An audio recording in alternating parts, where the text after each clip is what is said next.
देखिए, हमने बताया आपको कि परिमेय एवं अपरिमेय या परिमेय अथवा अपरिमेय संख्याओं का समूह ही हमारी वास्तविक संख्याएं कहलाता है। जैसे हमने लिखा 22/7 -1/2 √3/2।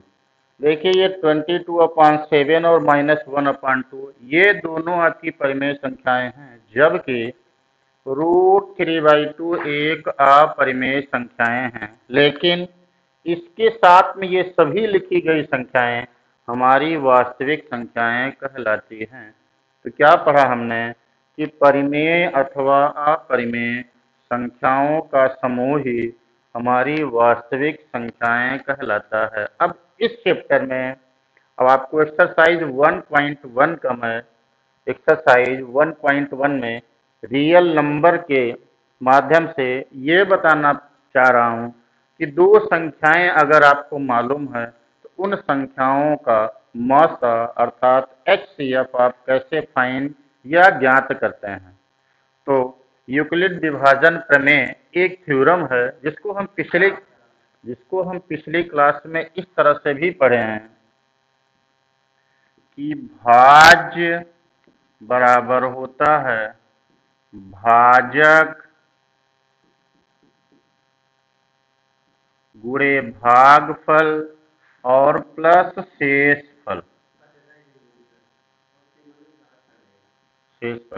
इसी को दूसरे फॉर्म में now we can write as A is equal to BQ plus R, where A is the भाज, B भाजक है, Q आपका भागफल है, जबकि R आपका शेषफल होता है। तो दो संख्याएं जब आपको मालूम रहेंगे तब यूक्लिड विभाजन प्रमेय के माध्यम से इसी को हम बोलते हैं यूक्लिड विभाजन प्रमेय, या कहीं कहीं बुक्स में इसको लेमा भी बोलते हैं। अब इस तरह से हम ये पढ़ेंगे यहाँ कि दो संख्याएं जब आपको मालूम होंगी तो उनका मौसा हम कैसे ज्ञात करते हैं। तो ध्यान रखिए, क्वेश्चन बहुत ही आसान होगा, उसकी वर्किंग रूल आप ध्यान कीजिए कैसे करना है। हम आपको 1 बाय 1 करके समझा रहे हैं। जहां भी आपको कंफ्यूजन होगा तो आप कमेंट बॉक्स में कमेंट जरूर करेंगे और आपको पूरा सॉल्यूशन उपलब्ध कराया जाएगा ऑनलाइन क्लासेस के माध्यम से। देखिए, सबसे पहले ये ध्यान देना होगा कि दो संख्याओं में कौन सी संख्या बड़ी होती है और कौन सी संख्या छोटी होती है। जब ये आपको क्लियर हो जाएगा तो ध्यान रखिएगा, बड़ी संख्या को छोटी संख्या से भाग कीजिएगा, वो फर्स्ट स्टेप होगा। अगर शेषफल 0 नहीं आया है तो दूसरे स्टेप में आपको फिर वही प्रोसेस अप्लाई करना होगा यूक्लिड विभाजन प्रमेय को। तब तक अप्लाई आप करते जाएंगे जब तक शेषफल 0 ना मिले। जहां पर भी शेषफल 0 मिल जाएगा उसका जो भाजक होगा वही उसका मौसा कहलाता है। यही यूक्लिड विभाजन प्रमेय का नियम है और इसके माध्यम से दो संख्याओं के बीच का हम मौसा किस तरह से ज्ञात करते हैं वो आपको मैं एक्सरसाइज 1.1 का फर्स्ट क्वेश्चन करके बता रहा हूं, ध्यान दीजिएगा।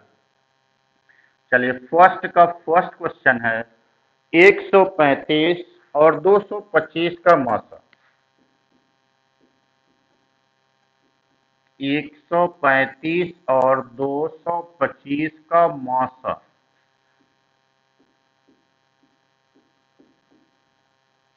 मीन्स HCF कैसे ज्ञात करेंगे। हमने आपको बताया संख्याओं में ये आपको चूज कर लेना होगा, सिंपली बात, कि कौन सी संख्या छोटी है और कौन सी संख्या बड़ी है। तो क्या काम करना है कि जो संख्या आपकी 225 है वो बड़ी है 135 से, ये कंफर्म हो गया। तो क्या करने के लिए हमने बताया, बाय यूक्लिड विभाजन थ्योरम, यूक्लिड विभाजन प्रमेय का यूज कीजिए और बड़ी संख्या को छोटी संख्या से भाग कीजिए। यह ध्यान रहे, भाग करते समय आंसर आपका डेसिमल में अर्थात दशमलव में नहीं होना चाहिए। जो आपका शेषफल बच रहा है उसको आप अगले स्टेप में आप भाजक मानिएगा और जो भाजक आएगा उसको भाज्य मानकर आप भाग करते चलिएगा। ऐसे स्टेप आप 1 बाय 1 करते जाएंगे। चलिए, बाय यूक्लिड विभाजन प्रमेय।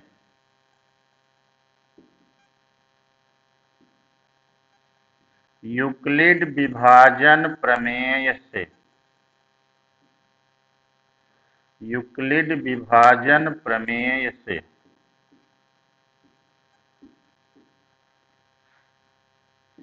A is equal to B Q plus R.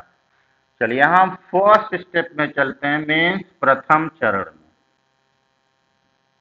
चलिए जब प्रथम चरण में चलते हैं, ध्यान कीजिए जो भाज्य हमारा होगा वो 225 हो जाएगा, जबकि भाजक हमारा होगा 135। चलिए 225 को हम किस तरह से लिखते हैं? 225 में अगर हम 135 से भाग करते हैं तो भाग 1 टाइम होगा, जबकि रिमाइंडर जिसको आप शेषफल बोलते हैं वो शेषफल आपका आ जाएगा 90। अगर ऐसे आपको कंफ्यूजन होगा भाग करने में तो जैसे आप सिंपली भाग करते हैं उस रूल्स को यहाँ अप्लाई कीजिएगा। फॉर एग्जाम्पल,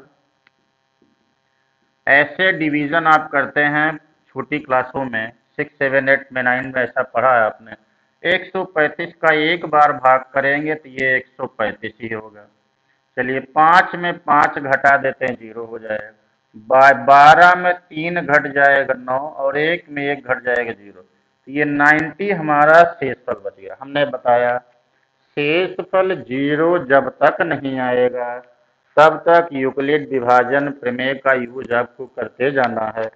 जहां पर भी शेषफल 0 आ जाएगा उसके अगले स्टेप से आपको कुछ नहीं करना है, जो भाजक होगा वही हमारा मासा हो जाएगा। चलिए दूसरे स्टेप में मीन्स द्वितीय चरण में चलते हैं। क्यों द्वितीय चरण में जा रहे हैं? क्योंकि अभी जो हमारा शेषफल है वो 90 मिला है, जबकि शेषफल हमको लाना होगा कितना? 0। चलिए द्वितीय चरण की बात करते हैं हम। अब हमारा जो भाज्य होगा 135 हो जाएगा और जो भाजक हो जाएगा वो हमारा 90 हो जाएगा। तो 135 को आप किस तरह से लिखेंगे? उसी रूल से अप्लाई करेंगे। 135 में 90 से भाग करेंगे तो 1 टाइम आप डिवाइड करेंगे, जबकि शेषफल अर्थात रिमाइंडर जो हमारा बच जाएगा वो 45 मिल जाएगा। देखिए अब भी हमारा रिमाइंडर अर्थात शेषफल जो मिला है वो 0 नहीं मिला है और वो मिला कितना है? 45। नेक्स्ट स्टेप में आपको यूक्लिड विभाजन प्रमेय को दोबारा लगाना पड़ेगा। चलिए द्वितीय चरण, अब चलते हैं तृतीय चरण में।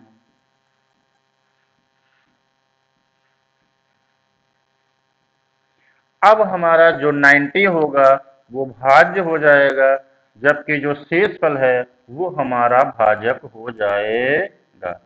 चलिए 90 को ना we can write as 45 into 2, 45 दूना 90 हो जाएगा, जबकि यहाँ पर अब कोई शेषफल नहीं बचेगा। जब शेषफल नहीं मिला तो शेषफल के स्थान पर आपको क्या लिखना है? 0। हमने शुरू में ही समझाया आपको यूक्लिड डिवीजन थ्योरम ये आपको बताता है कि आप काम तब तक यूक्लिड विभाजन प्रमेय को अप्लाई करेंगे, भाग तब तक करते जाइएगा जब तक शेषफल 0 नहीं मिलेगा, और जहां पर भी शेषफल 0 मिल जाएगा उसको अगले स्टेप में आपको भाग करना नहीं है। जो आपका भाजक होता है वही आपका मासा कहलाता है। हेंस अर्थात 135 और 225 का मासा